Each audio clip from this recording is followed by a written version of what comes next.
मुझे C0B0C0 करवानी है डॉक्टर। डॉक्टर के केबिन में दाखिल होते ही साकेत ने बिना कोई औपचारिकता निभाए हुए कहा, ओह मिस्टर साकेत। डॉक्टर ने उसे देखते ही फाइल में से एक रिपोर्ट निकालकर सामने रखते हुए कहा, मैं आपको फोन करने ही वाला था। एक गुड न्यूज़ है, आप इसे चमत्कार कह सकते हैं। मुझे अभी इसी वक्त C0B0C0 करवानी है। साकेत ने मानो डॉक्टर की बात सुनी ही नहीं। किसकी C0B0C0 करवानी है? डॉक्टर ने आशंकित लहजे में पूछा। अपनी, आपकी। डॉक्टर के नेत्र संकुचित हुए, लेकिन आप तो भले चंगे नजर आ रहे हैं। नहीं, मैं भला चंगा नहीं हूँ।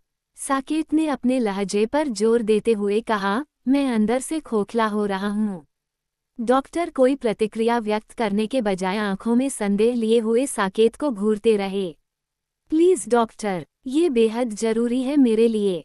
मैं डायरेक्ट किसी लैब जाने के बजाय आपके पास आया हूँ क्योंकि आप रामजतन का केस देख रहे हैं, इसलिए मेरी उस रिपोर्ट से आप उसके बारे में भी कोई कंक्लूजन ड्रॉ कर सकते हैं। जहाँ तक मेरे पास इन्फॉर्मेशन है, कल आप बीमार थे। आपके फैमिली डॉक्टर ने भी तो C0B0C0 करवाई ही होगी। हाँ, लेकिन आज मुझे फिर से करवानी है और इसकी वजह मैं रिपोर्ट आने के बाद बताऊंगा। डॉक्टर ने जब कुछ नहीं कहा तो उसने आगे कहा, क्या आपको मेरे चेहरे पर कुछ नजर आ रहा है? नहीं तो? डॉक्टर उस अजीब से सवाल पर अचकचाए। जल्द ही नजर आएगा, शायद कल तक ही। कैसी बातें कर रहे हैं? डॉक्टर ने हंसने की कोशिश की, आप बीमार हैं इसलिए आपका चेहरा थोड़ा सा उतरा हुआ लग रहा है और कुछ नहीं।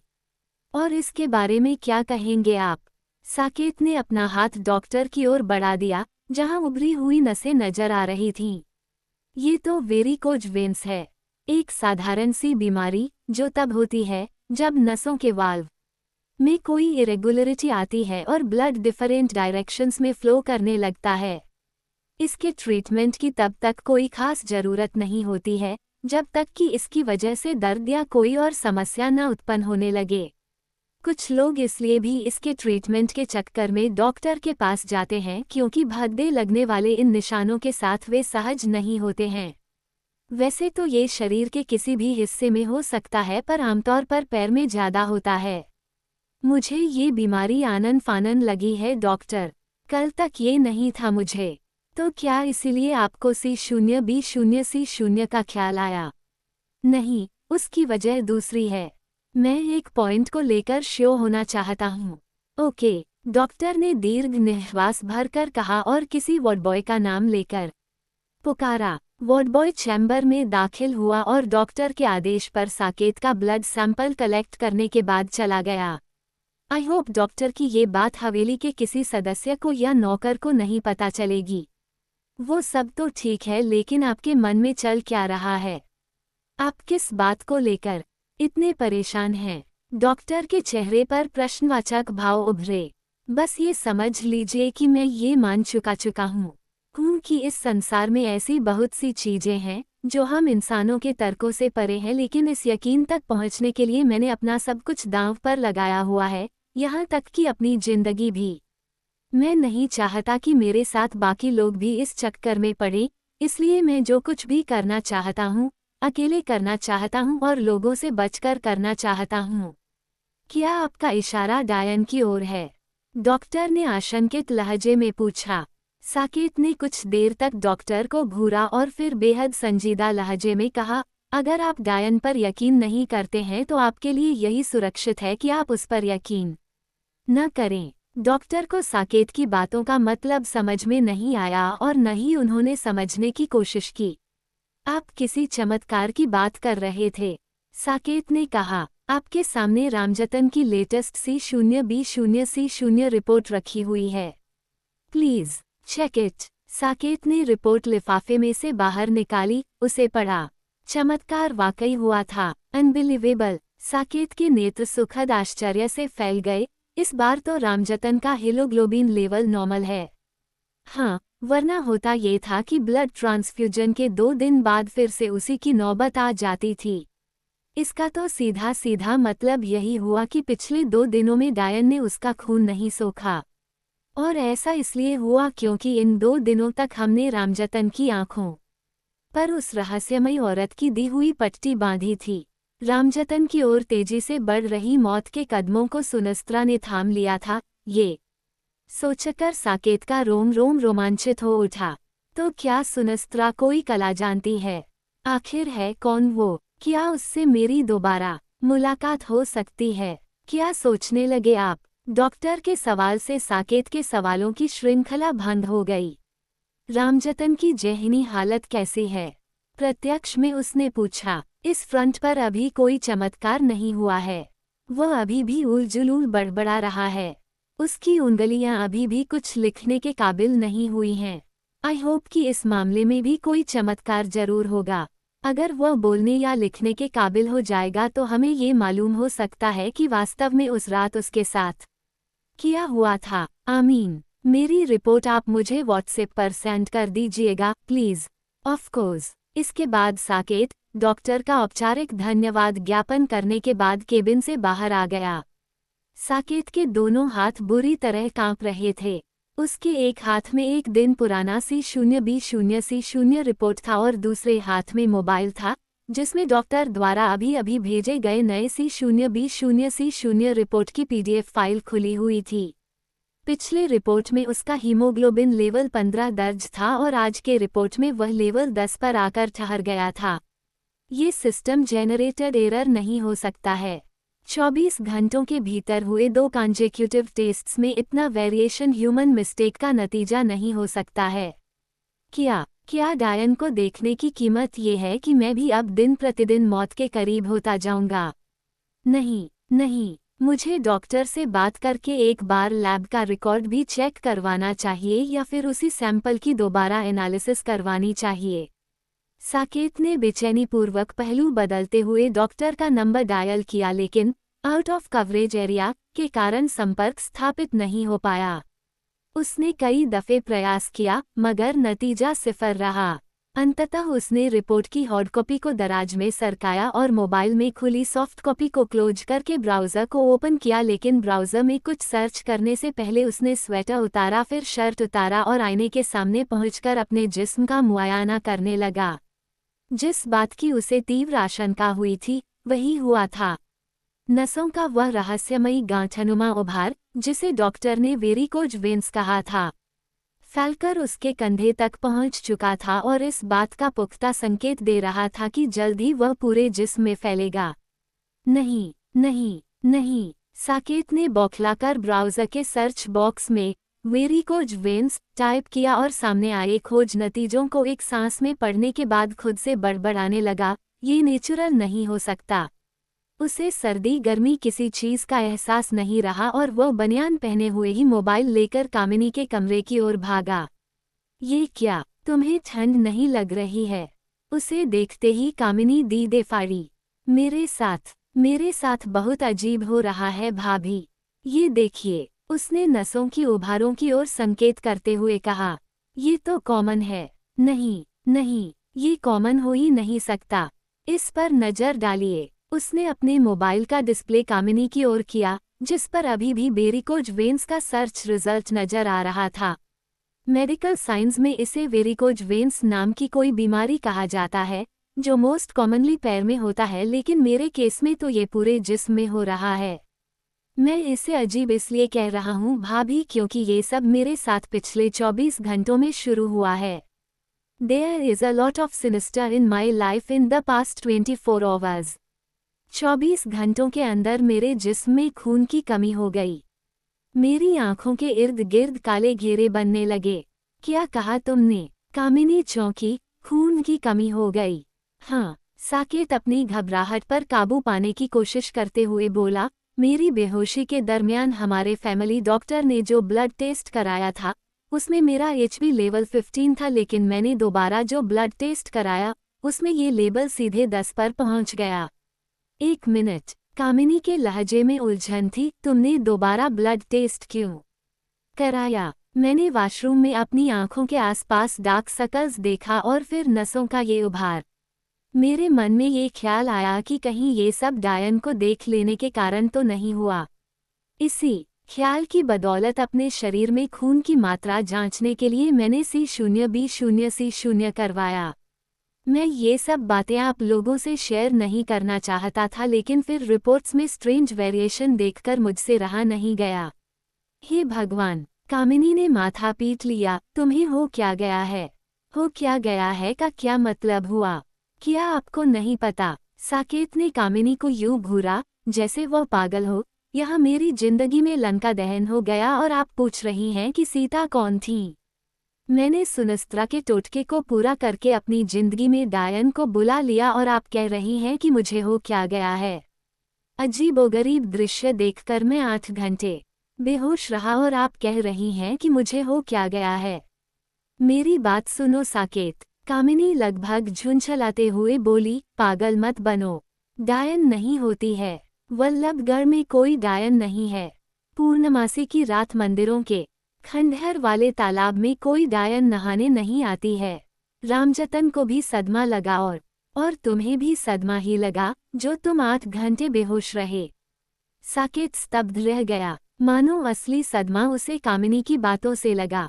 हाँ, कामिनी आंखें बंद करके गहरी सांस ली, फिर आगे बोली, मैं अब तुम्हारा साथ और नहीं दे सकती साकेत। मुझे डायन पर न तो यकीन है और न ही कभी था, फिर भी तुम उसके बारे में जो भी थ्योरियां मेरे पास लाते थे, मैं उन्हें सुनती थी because we are good friends.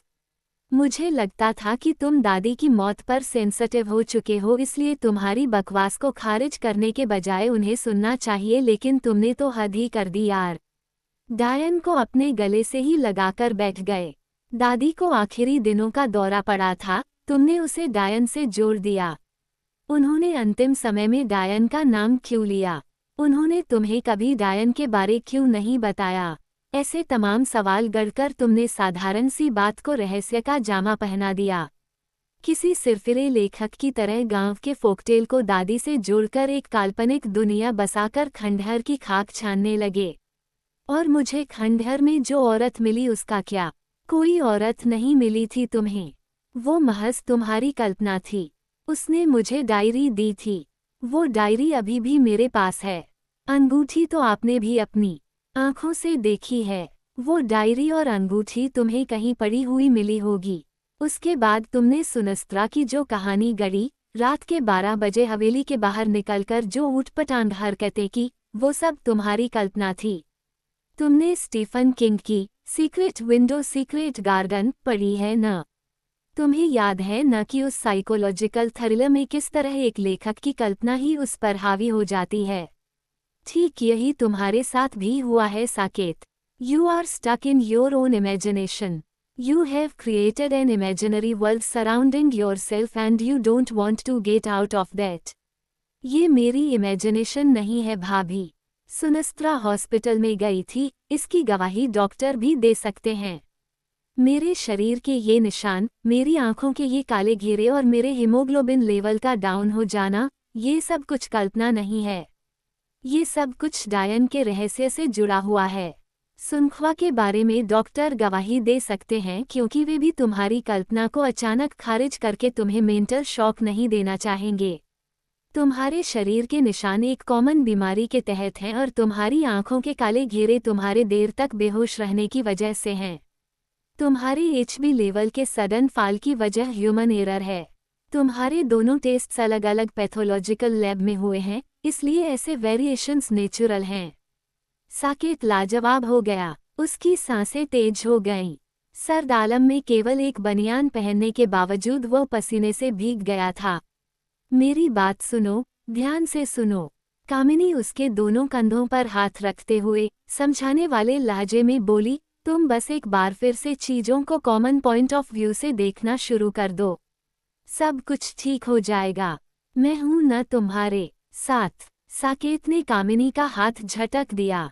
उसके चेहरे पर अजनबी भाव काबिज हो गए और उसने आंखों में क्रोध का दावानल लिए हुए कामिनी की ओर देखा। उसकी बदली हुई भाव भंगिमाएं देख कामिनी का हलक शुष्क हो गया। क्या करने वाले हो तुम? वह हकलाए, अब सच उगलूंगा। वह गुर्राया, अभी उगलूंगा, इसी वक्त उगलूंगा। कामिनी का कलेजा उछलकर हलक में आ फैसा। लाख कोशिशों के बावजूद वह भाप नहीं पाई कि साकेत का इशारा किस ओर था। कैसा सच? उसने आशंकित लहजे में पूछा। पंडित ने किस बुरी शक्ति की बात की थी? मुझे नहीं मालूम। झूठ बोल रही हैं आप। साकेत दहाड़ा। आपको सब पता है, क्योंकि उस बुरी शक्ति को ही तो टालने के लिए आप कोई पूजा कर रही हैं, लेकिन पूजा ठीक से नहीं कर पाने के कारण वह शक्ति हवेली से टल नहीं पाए और पंडित द्वारा महसूस कर ली गई। तुम्हें ये मालूम है? कामिनी भौचक, आपको क्या लगा कि खुद अपने सीने में कोई बड़ा राज दफन करके आप मेरे अनुभवों को बकवास कह देंगी, मुझे कल्पना में जीने वाला इंसान साबित कर देंगी और मैं चुप बैठूंगा? कामिनी को काटो तो खून नहीं। सुनस्त्रा का टोटका मुझे हवेली के हर शख्स के सो जाने के बाद करना था। जब मैं ये जांचने के लिए आपके कमरे की ओर आ रहा था कि आप जाग रही हैं या सो रही हैं, तो मैंने आपको अपने कमरे से निकलकर बुआ के कमरे की ओर जाते देखा। मैंने आपका पीछा किया, बुआ और आपके बीच हुई सारी बातें सुनी। यहाँ तक कि मैंने आप दोनों को पीछे के दरवाजे से बाहर जाते हुए भी देखा। साकेत ठहरा, फिर आगे बोला, इसके बाद मैं आप दोनों का पीछा नहीं कर पाया क्योंकि आप लोगों ने दरवाजा बाहर से बंद कर दिया था। मैं हवेली से बाहर आया, गार्डन में पहुंचा, लेकिन आप लोग गायब हो चुकी थीं। कामिनी बगले झांकने लगी। मैं आप पर शक नहीं कर रहा भाभी। कामिनी को असहज होता देख साकेत नर्म पड़ा। आप पर मेरा विश्वास अडिग है। मैं जानता हूं कि आप गलत नहीं हो सकती हैं और न ही कभी कुछ गलत कर सकती हैं। मैं बस ये चाहता हूं कि अगर आप इस हवेली के किसी राज से वाकिफ हैं या आपके पास डायन से जुड़ा कोई क्लू है तो उसे प्लीज़ मेरे साथ शेयर कीजिए। बिलीव मी भाभी कि मैं किसी कल्पना में नहीं जी रहा हूँ। डायन कोई कल्पना नहीं है, मैं उसे पल प्रतिपल अपने जीवन में महसूस कर रहा हूँ। रामजतन के शरीर से खून इतनी तेजी से कम हो रहा था कि करीब आधा दर्जन बार ब्लड ट्रांसफ्यूजन के बाद भी वह एनीमिया से ग्रस्त था। फिर जब सुनस्त्रा हॉस्पिटल में मुझे डायरी देने आई तो वह रामजतन से भी मिली और उसकी हालत देखने के बाद उसकी आंखों पर बांधने के लिए डॉक्टर को एक काली पट्टी दी। Are you sure? कामिनी चौंकी। 100% श्योर भाभी। कामिनी को रुचि लेता देख साकेत उत्साहित होकर बोला, इसके बाद जो कुछ हुआ उसे आप चाहकर भी काट नहीं सकती क्योंकि उस घटना का जीता जागता सबूत हॉस्पिटल में मौजूद है। पर हुआ क्या? कामिनी ने अधीर लहजे में पूछा। पट्टी बांधने के महज 2 दिनों में ही रामजतन के हीमोग्लोबिन लेवल में गिरावट थम गई। ओह! कामिनी ने गहरी सांस ली। उसकी भाव भंगिमाएं ऐसी हो गईं जैसे वह साकेत की बातों से सहमत हो। अगर आप मेरे दावे की सच्चाई को खुद से परखना चाहती हैं तो हॉस्पिटल जाकर रामजतन की पुरानी रिपोर्ट्स और लेटेस्ट रिपोर्ट्स देख सकती हैं। आप उन रिपोर्ट्स की वेरिएशंस को लैब अलग अलग होने का हवाला देकर जस्टिफाई नहीं कर पाएंगी क्योंकि उसके तो सारे टेस्ट एक ही लैब में हुए हैं। नहीं, कामिनी ने गंभीर लहजे में कहा, खुद से परखने की कोई जरूरत नहीं है क्योंकि मुझे तुम्हारी बातों पर यकीन है। सुनते ही साकेत ने उसे यूं घूरा जैसे वह संसार की सबसे जटिल पहेली हो। उसे विश्वास नहीं हुआ कि उसके सामने वही कामिनी खड़ी है जो कुछ देर पहले उसे पागल साबित करने पर तुली हुई थी। हाँ, कामिनी उसकी मनोदशा भांपकर बोली, इसलिए यकीन है क्योंकि ये पहली बार नहीं हुआ है। पहली बार नहीं हुआ है। साकेत को दूसरा झटका लगा, तो फिर ये पहली बार कब हुआ था? किसके साथ हुआ था? दादी के बीमार होने के कुछ दिन बाद हुआ था। इसी हवेली में हुआ था और एक छोटी सी बच्ची के साथ हुआ था। कौन थी वह छोटी बच्ची? क्या उसने भी रामजतन की तरह डायन को देख लिया था? क्या उसका भी खून रहस्यमय तरीके से सूखने लगा था? कामिनी तुरंत कुछ नहीं बोली। साकेत ने गौर किया कि वो उससे नजरें मिलाने से बचने की कोशिश कर रही थी। आप जवाब क्यों नहीं देती? साकेत का लहजा अधीर हुआ। देखो साकेत, कामिनी ने आखिरकार मुंह खोला, मैंने थोड़ी देर पहले तुमसे जो कुछ कहा उसके पीछे मेरा इरादा तुम्हें पागल साबित करना नहीं था। मैं तुम्हारा भला चाहती थी क्योंकि डायन के बारे में कहा जाता है कि अगर कोई इंसान उस पर यकीन नहीं करता है तो उसके लिए सुरक्षित यही है कि वह उस पर यकीन न करे। यही वजह थी कि मैं तुम्हारे सामने शुरू से ही डायन के अस्तित्व को नकारती रही, और कुछ देर पहले जब ये देखा कि डायन तुम्हारे जेहन पर हावी होने लगी है तो मैंने तुम्हारे मन में ये भरने की कोशिश की कि तुम जिन अनुभवों से गुजर रहे हो वे तुम्हारी कल्पना और ओवरथिंकिंग का नतीजा है। लेकिन फिर जब तुमने बताया कि तुम मेरी और बुआ की बातें सुन चुके हो तो मुझे एहसास हुआ कि तुम हमारी सोच से आगे निकल चुके हो, और अगर मैंने तुम्हें असली बात नहीं बताई तो तुम मुझे भी गलत समझ बैठोगे। कामिनी ठहरी जबकि साकेत गहरी उत्कंठा में डूबकर उसके आगे बोलने की प्रतीक्षा करने लगा। कामिनी ने उसकी प्रतीक्षा लंबी नहीं होने दी और अपना वक्तव्य आगे बढ़ाई। दादी तुम्हें हर किस्से और किंवदंतियों के बारे में बताती थी सिवाय डायन के, जबकि वो यहाँ की सबसे पॉपुलर फोकटेल की किरदार है। इसकी वजह भी यही थी कि वह तुम्हारे कान में डायन शब्द तक नहीं जाने देना चाहती थी। क्यों नहीं जाने देना चाहती थी? इसका जवाब आज तुम बेहतर ढंग से जानते हो, कारण कि डायन को जानने की कोशिशों के तहत ही तुम पल प्रतिपल उसकी दहशत से जूझ रहे हो। अगर वो मुझे डायन शब्द से भी दूर रखना चाहती थी तो उन्होंने मेरे कान में ये शब्द क्यों कहा? उनके ऐसा कहने की बदौलत ही तो मैं डायन को लेकर पजेस्ट हुआ और इस मुकाम तक पहुंचा। मुझे इसका जवाब नहीं मालूम, कामिनी ने अफसोसजनक लहजे में कहा। ये वाकई एक बड़ा और पेचीदा सवाल है। साकेत होंठ चबाते हुए कुछ देर तक उक्त सवाल पर मनन करता रहा, फिर असफल होकर कामिनी से मुखातिब हुआ और बोला, आप मेरे मूल सवाल से भटक गईं भाभी। वो बच्ची कौन थी जो रामजतन से पहले डायन का शिकार हुई थी? बुआ के परिवार की थी, उनके देवर की नतिनी थी। दादी की बीमारी की खबर सुनकर जब बुआ बनारस से आई थी तो उसे भी साथ लेकर आई थी। एक रात हमने उसकी चीख सुनी थी और जब हम भागकर अपने अपने कमरों से बाहर आए तो देखा कि वह आंगन में थी और किसी अदृश्य की ओर इशारा कर रही थी। उसकी आवाज़ अस्पष्ट सी हो गई थी और उंगलियां भी टेढ़ी हो गई थीं। पर किसकी ओर? साकेत के माथे पर बल पड़े। उसे कौन नजर आ रही थी? उस वक्त तो दादी जिंदा थीं। शायद उसे भी वही डायन नजर आ रही थी जो तुम्हें दादी की शक्ल में गोद में बच्चा लिए हुए नजर आती है। रमैया ने मुझे बताया था कि जब पूर्णमासी की रात दादी ने पहली दफा अजीब हरकतें शुरू की थी तो उन्होंने कहा था कि खंडहर वाली डायन हवेली के दरवाजे पर खड़ी है। उस बच्ची को डायन हवेली के अंदर नजर आई तो क्या उस वक्त तक वह हवेली में आ चुकी थी और अभी भी हवेली के अंदर ही है? क्या अपवित्र शक्ति से पंडित का तात्पर्य उस डायन से ही था? कहने के बाद साकेत ने प्रतिक्रिया जानने के लिए कामिनी की ओर देखा, लेकिन उसकी अपेक्षा के विपरीत कामिनी के चेहरे पर डर का कोई भाव नहीं था।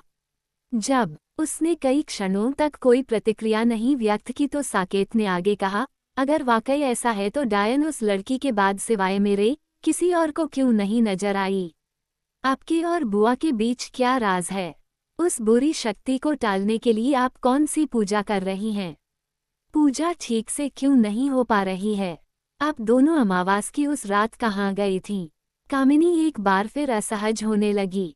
जवाब दीजिए भाभी, हमारे और बुआ के बीच क्या राज है? इसका जवाब मैं नहीं दे सकती साकेत।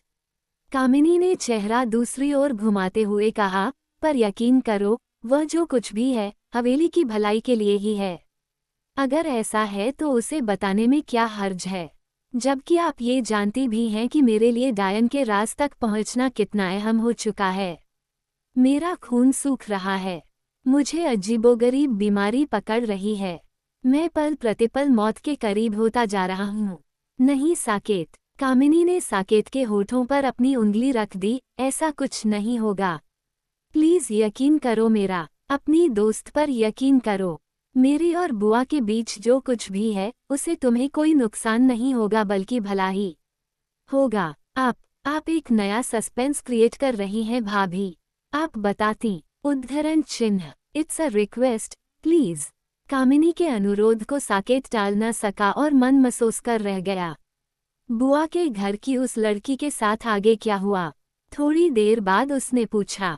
वो लड़की अब नॉर्मल है और हैरान करने वाली बात यह है कि वह भी उसी तरीके से ठीक हुई जिस तरीके से तुम्हारा रामजतन ठीक हो रहा है। Tell me everything in detail. Saket रोमांचित हुआ। वो लड़की मौत के बेहद करीब पहुंच चुकी थी। फिर एक दिन मणिकर्णिका घाट पर उसकी मां गरिमा की मुलाकात प्रियदर्शिनी नाम की एक औरत से हुई। जब गरिमा ने उस औरत में कोई विलक्षण बात नोट करके उसे अपनी बेटी अभिधा की बीमारी के बारे में बताया तो प्रियदर्शिनी ने 50,000 रुपये के बदले में अभिधा को ठीक कर देने का दावा किया।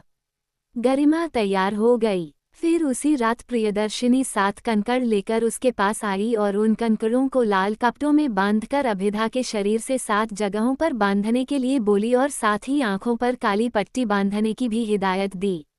गरिमा उसके निर्देशों को अमल में लाई और नतीजतन एक बड़ा चमत्कार हो गया। महज कुछ घंटों में ही अभिधा में सुधार के लक्षण नजर आने लगे। लेकिन फिर दुखद बात यह हुई कि गरिमा के परिवार वालों ने यह यूं कही कि बुआ के ससुराल वालों ने प्रियदर्शिनी को इसलिए मेहनताना देने से मना कर दिया क्योंकि उन्हें उसके दिए हुए कंकड़ों की तासीर पर भरोसा नहीं था।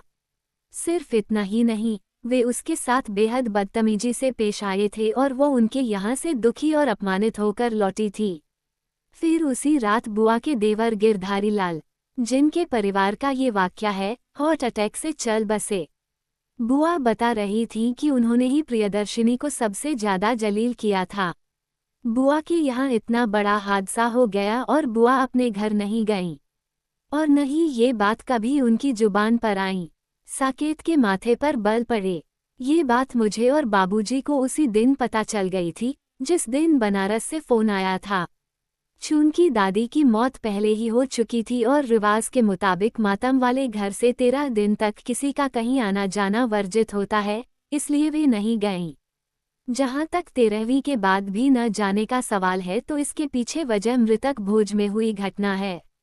बुआ अब तब तक यहाँ से कहीं नहीं जाने वाली हैं जब तक कि मैं उस बुरी शक्ति का दमन करने वाले उपाय को सफलतापूर्वक पूरा न कर लें। ठीक होने के बाद क्या अभिधा ने बताया कि उसने हवेली में क्या देखा था, किसे देखा था? नहीं, ठीक होने के बाद उसकी मेमोरी से उस घटना की याद ही मिट गई है। शायद उसके ठीक होने की शर्त ही यही रही हो कि वो उस घटना को किसी से बता ना पाए। साकेत खामोश होकर कुछ देर तक विचारमग्न रहा, फिर बोला, क्या आपको भी वही लग रहा है जो मुझे लग रहा है? क्या लग रहा है तुम्हें? यही कि प्रियदर्शिनी और सुनस्त्रा एक ही शख्सियत हैं। अगर ऐसा है तो प्रियदर्शिनी को तुम्हें अपना झूठा नाम बताने की क्या जरूरत थी? शायद अपनी असली पहचान छिपाने के लिए। तो फिर उसने सुनख्वा जैसा अजीबोगरीब नाम ही क्यों लिया, कोई और नाम क्यों नहीं? जब साकेत को कोई जवाब नहीं सूझा तो कामिनी आगे बोली, वो यहाँ आई क्यों और उस खंडहर में क्या कर रही थी? जिस तरह उसने अभिधा नाम की उस लड़की को पल भर में ठीक कर दिया, उससे ये जाहिर है कि वह सुपरनेचुरल हीलिंग में एक्सपर्ट है।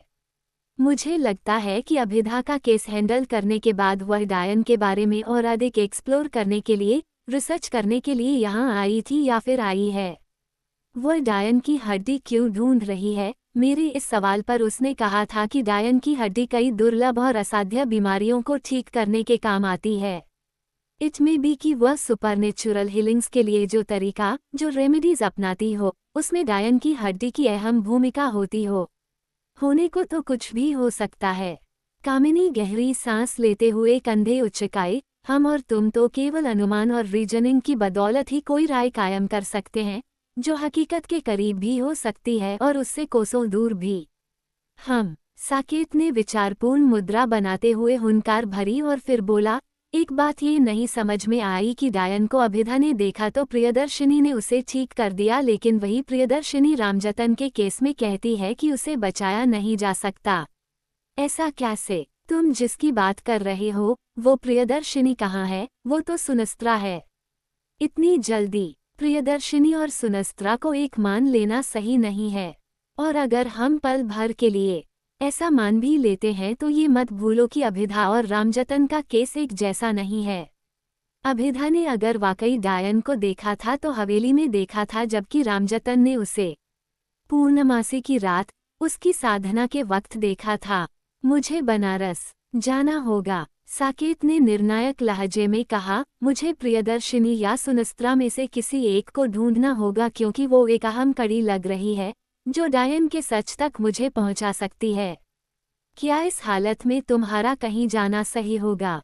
I mean कि तुम बीमार हो, कामिनी ने साकेत की नसों की उभारों पर नजर डालते हुए कहा, फिजिकली भी और मेंटली भी।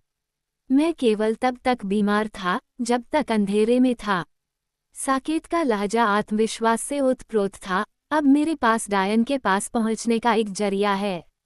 उस जरिया को जरिया बनाकर रहस्य सुझाने से अब मुझे कोई बीमारी नहीं रोक सकती। उसने कामिनी पर नजर डाली और चेहरे पर दृढ़ता लिए हुए आगे बोला, the real hunt of witches began now. Saket लंबे लंबे डग भरता हुआ दरवाजे की ओर बढ़ गया, लेकिन बाहर निकलने से पहले वह कामिनी की ओर मुड़ा और आखिरी कोशिश की। आई नो कि आप बताना नहीं चाहती हैं, लेकिन मैं बस इतना जानना चाहता हूं कि उस बुरी शक्ति को दबाने के लिए, जिसके बारे में हम करीब करीब सही अनुमान लगा चुके हैं कि वो डायन ही है, आप जो पूजा कर रही हैं, उसे जानने के बाद अगर मुझे कोई और क्लू मिल सकता है तो प्लीज़ मुझे बता दीजिए।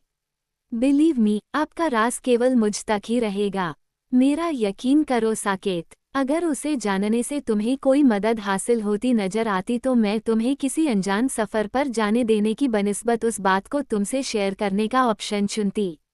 Okay, thank you. साकेत ने कंधे उचकाए और कमरे से बाहर निकल गया। ये सवाल उसके जेहन को चुभ गया था कि इतने अनुरोध के बाद भी कामिनी उसे अपने और बुआ के राज के बारे में क्यों नहीं बता रही है। काश उस रात मैंने उनके पीछे जाने का मौका गंवाया नहीं होता तो आज सुनस्त्रा का टोटका पूरा करके अपनी जिंदगी में दहशत को बुलाने के बजाय उनके राज से वाकिफ होता। मन में उपर्युक्त ख्याल लिए हुए वह अपने कमरे में जाकर दरवाजा बंद कर लिया। साकेत डॉक्टर के केबिन में पहुंचा और स्वेटर, शर्ट इत्यादि निकालकर उनके सामने खड़ा हो गया। ये क्या हरकत है? डॉक्टर यूं चौंक मानो सांप पर पैर पड़ गया हो। इसका क्या जवाब है आपके पास डॉक्टर? साकेत ने अपने बाजुओं और कंधों पर मौजूद उभरी हुई नीली नसों की ओर इशारा करते हुए कहा, जिनकी संख्या में पिछले 12 घंटों में 20% का इजाफा हो गया था।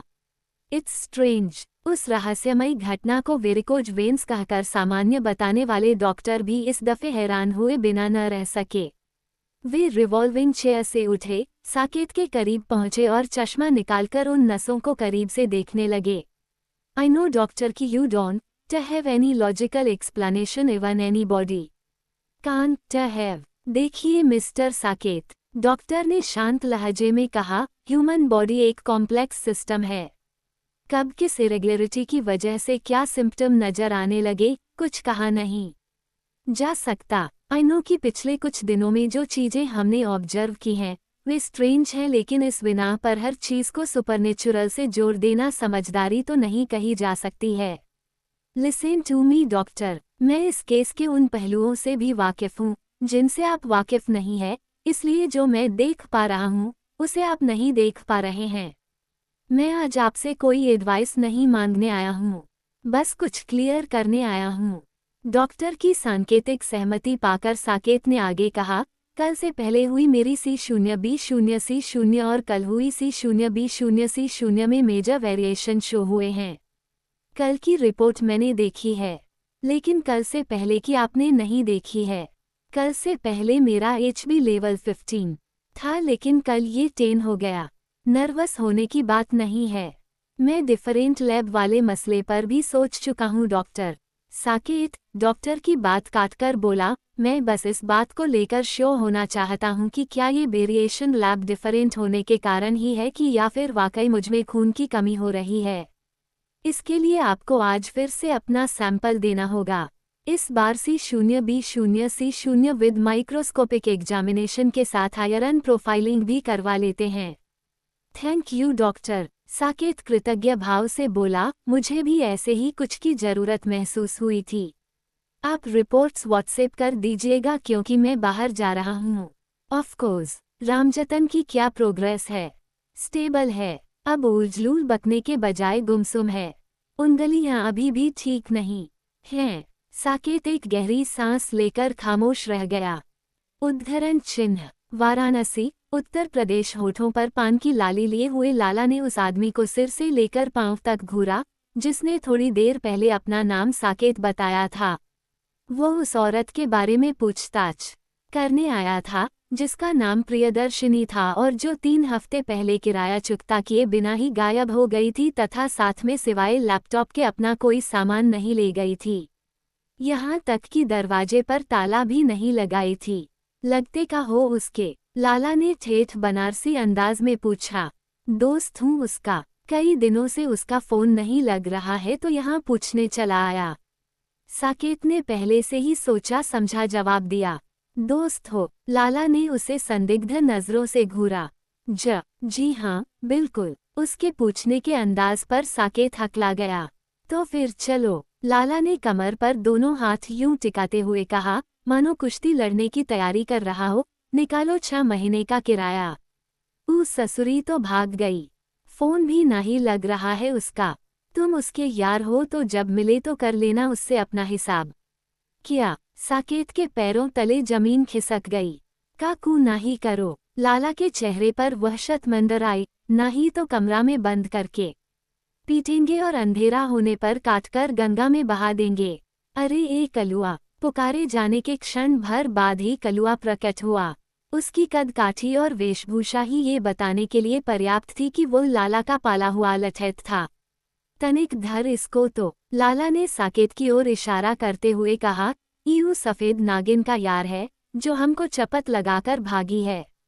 अब यही चुकाएगा हमारा पैसा। नहीं चुकाएगा तो ऐसा 28% डॉलर ससुरे को की मर जाएगा। साकेत के हाथ पांव ठंडे पड़ गए। इस अराजकता की कल्पना नहीं की थी उसने।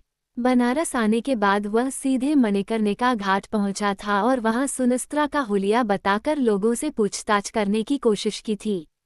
सुनस्त्रा का हुलिया बताकर इसलिए क्योंकि उसे 70% ये यकीन था कि सुनख्वा नाम से उससे मिलने वाली प्रियदर्शिनी ही थी। जो हुलिया उसने बताया था, उसके आधार पर सामान्य लोग उसे कोई जानकारी मुहैया नहीं करा पाए थे, लेकिन उक्त संदर्भ में जब उसने कुछ भिखारियों से पूछताछ की थी तो उसके हाथ निराशा नहीं लगी थी। आप जिसकी बात कर रहे हो साहब, वो तो साक्षात देवी हैं। कई भिखारियों ने संवेद स्वर में यही कहा था। देवी? साकेत ने भौचक लहजे में पूछा था। हाँ साहब जी, एक भिखारी ने दीदे फाड़ते हुए कहा था। उनको चमत्कार करते हुए मैंने लगभग 20 दिन पहले देखा था। वो रात हम कड़ाके की सर्दी में 80 घाट की सीढ़ियों पर चिथड़ा उड़े सो रहे थे। मेरे अलावा एक और भिखमंगा वहां सो रहा था। वो कुछ नहीं उड़ा था, लेकिन मैंने अभी आंखों से देखा था साहब। वो देवी उसको जाड़ा से कांपते हुए देखकर पहले उसे एक कंबल उड़ाई थी, फिर उस पर तब तक हाथ फेरती रही थी जब तक उसका कांपना बंद नहीं हो गया था और वो सो नहीं गया था। फिर वह देवी नैया पर बैठकर गंगा पार चली गई थी। वो तो हमेशा गरीबों की, भिखमंगों की सहायता करती थी। एक दूसरे भिखारी ने कहा था, उनको देखकर एक अलग ही खुशी मिलती थी हम लोगन को। वो अक्सर यहाँ आती थी और ध्यान लगाती थी। भिखारियों की उक्त बातें सुनकर साकेत का संदेह यकीन में बदल गया था और उसने मान लिया था कि सुनस्त्रा ही बनारस में प्रियदर्शिनी बनकर रह रही थी। वह वल्लभगढ़ क्यों गई थी? उसने अपना परिचय सुनस्त्रा के नाम से क्यों दिया था? उपर्युक्त सवालों का जवाब जानने के ध्येय से जब साकेत ने भिखारियों से उस औरत का पता पूछा था तो उसे निराशा हाथ नहीं लगी थी और परिणामस्वरूप वह लाला के सामने खड़ा था। लाला का लठैत आगे बढ़ा। साकेत ने प्रतिरोध किया मगर उसका प्रतिरोध बेअसर रहा। लठैत ने उसका बैग, मोबाइल और पर्स छीनकर लाल के बगल में रख दिया और खुद भी उसके बगल में हाथ बांधकर खड़ा हो गया। ये क्या बदतमीजी है? साकेत गुर्राया। अभी तुम हमार बदतमीजी और बदजबानी देखे कहाँ हो? लाला तोंद पर हाथ फेरता हुआ कुटिल भाव से हंसा। शरीफ घर के लगते हो, यही खातिर अभी तक हाथ ना ही साफ किए हैं तुम्हें तुम पर। किसी और का पैसा मुझसे मांगना सरासर गलत है। सिक्योरिटी अमाउंट तो जमा करवाया रहा होगा ना आपने? ना ही करवाए थे। छीनाल को औरतजात समझकर उसका भला करना चाहे थे हम, पर हमको का पता था कि मंडुआडी की $% हैश निकल जाएगी। तो इसका मतलब ये तो नहीं कि आप किसी भी राह चलते हुए आदमी से अपना पैसा मांगेंगे। तू राह चलता है हैश प्रतिशत और प्रतिशत के। अभी तू ही तो बोला ना कि तू उसका यार है। साकेत को लगा वह अपने ही बोले हुए झूठ में फंस गया है। फिर भी आपको अपनी वसूली के लिए उसके पते पर जाना चाहिए। ये भी तो हो सकता है कि वो कहीं बाहर गई हो और जल्दी ही लौट आए या शायद लौटती ही हो। बाहर जाना होता तो बताकर तो जाती, अपनी कोठरी में ताला मारकर तो जाती। लाला उसे खा जाने वाली नजरों से घूरते हुए आगे बोला, अब तुम हमको मिल गए हो तो हम काहे जाएं उसके घर, काहे मगजमारी करें, तुम्ही से काहे न वसूल वालें। ससुरी बंगालिन थी, उसकी कोठरी से ढेर सारा टंट घंट मिला है हमको। जादू मंतर जानती थी, चमगादड़ की हड्डी, बिल्ली की खाल ओ भी न जाने काका लेकर घूमती थी। हम काहे उसके इलाके में जाएं। हमरे परदद्दा एक बार कामरूप गए तो थे, फिर कभी वापस ना ही लौटे। हमार दादी बताती थीं कि उनके जाने के 6 महीने बाद एक भेड़ हमरे दरवाजे पर आकर खड़ा हो गया था। लाख जतन करने पर भी जब वो ना ही भागा तो पड़ोस के पंडित जी विचार करके बताई कि वो हमरे परदद्दा ही थे, जो कामरूप जाकर कौनो जादू टोना करने वाली के चक्कर में पड़ गए थे और वो उनको भेड़ बना दी थी। तो का परदद्दा के बाद अब हम जाएं सियार बनने के लिए वो जादूगरनी के इलाके में। साकेत लाला की बात पर ठहाके न लगा पाने की विवशता पर किलिस कर रह गया। लाला आज भी उस जमाने में जी रहा था जब असम बंगाल को तंत्र मंत्र का गढ़ माना जाता था और उनके बारे में समाज में अनेकानेक भ्रांतियां फैली हुई थीं। चुपचाप पैसा चुकाओ, लाला आगे बोला, वरना जैसे सामान छीने हैं वैसे ही कपड़ा भी उतरवा लेंगे। साकेत जानता था कि सामने मौजूद उस तोंदू सरीखे सिरफिरे तत्व किसी की शराफत से प्रभावित नहीं होते हैं और अपना हेतु सिद्ध करने के लिए किसी भी हद तक जा सकते हैं। अतः लाला को कोई और चेतावनी देने का अवसर न देने के ध्येय से उसने कुछ सोचा और उस सोचे हुए के क्रियान्वयन के लिए मुंह खोला, ठीक है, प्रियदर्शिनी के पैसे मैं चुकाने को तैयार हूँ, लेकिन इसका क्या सबूत है कि प्रियदर्शिनी यहीं रहती थी? अरे ससुर, वो यहाँ न रहती होती तो तुम यहाँ कैसे पहुँच जाते? कौन तुमको यहाँ का पता बताता? फिर भी मुझे तसल्ली तो चाहिए ही। साकेत अड़ गया, पेटी खोलकर बही खाता निकाल रे, लाला ने लठैत को लक्ष्य करके कहा। लठैत ने तख्त के सिरहाने पर रखा काठ का बक्सा खोला और उसमें से एक बही खाता निकालकर लाला की ओर बढ़ा दिया।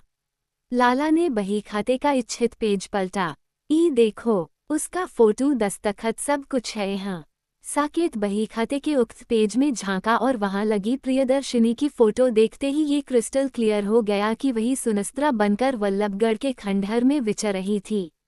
उस पेज के साथ उसके आधार कार्ड की फोटोकॉपी भी नथी थी।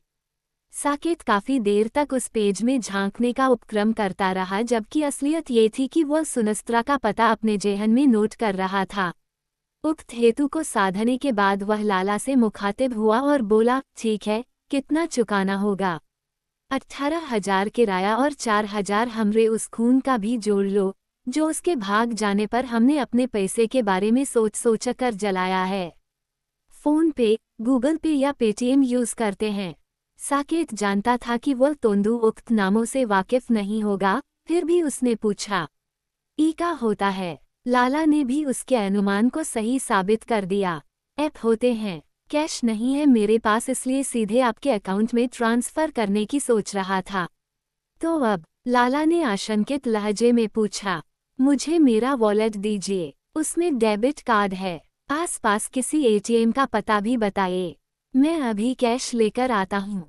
लाला ने पहले कुछ देर तक साकेत को घूरा, फिर लठैत की ओर देखा, तत्पश्चात उसके वॉलेट से डेबिट कार्ड निकालकर उसकी ओर बढ़ा दिया। और मेरा मोबाइल भी, साकेत ने डेबिट कार्ड थामते हुए कहा। काहे? लाला बेदका, पिन जनरेट करना होगा। काफी समय से एटीएम यूज नहीं किया है, इसलिए पिन दिमाग से उतर गया है। लाला ने साकेत को संदिग्ध नजरों से देखा, लेकिन फिर अपने दैत्य सरीखे लठैत को देखकर कुछ हद तक आश्वस्त हुआ और मोबाइल साकेत की ओर बढ़ाते हुए उसे लक्ष्य करके कहा, इसको एटीएम तक लेकर जा रे कलुआ। भागने की कोशिश करे तो वहीं पर पटक कर चढ़ बैठना, फिर लतियाते हुए यहाँ लेकर आना। कलुआ साकेत को लेकर चला गया और फिर आधे घंटे बाद लुटे पिटे जुआरी की तरह वापस लौटकर मरे हुए लहजे में बोला, भाग गया लाला जी। हमार नजर बस दुई पल के लिए हटी थी, इसी बीच पता नहीं कहाँ घुस गया। हम हर गली में देख डाले मगर नहीं मिला। भाग तेरी महतारी। लाला ने भड़क कर तख्त के नीचे रखा चमड़े का चप्पल खींचकर कलुआ को दे मारा, जो सीधे उसके मुंह पर लगा। बाद में जब उसने बैग खोला तो उसमें कुछ गीले कपड़े भर ही मिले। वॉलेट में भी 400-600 के कैश के अलावा कुछ नहीं था।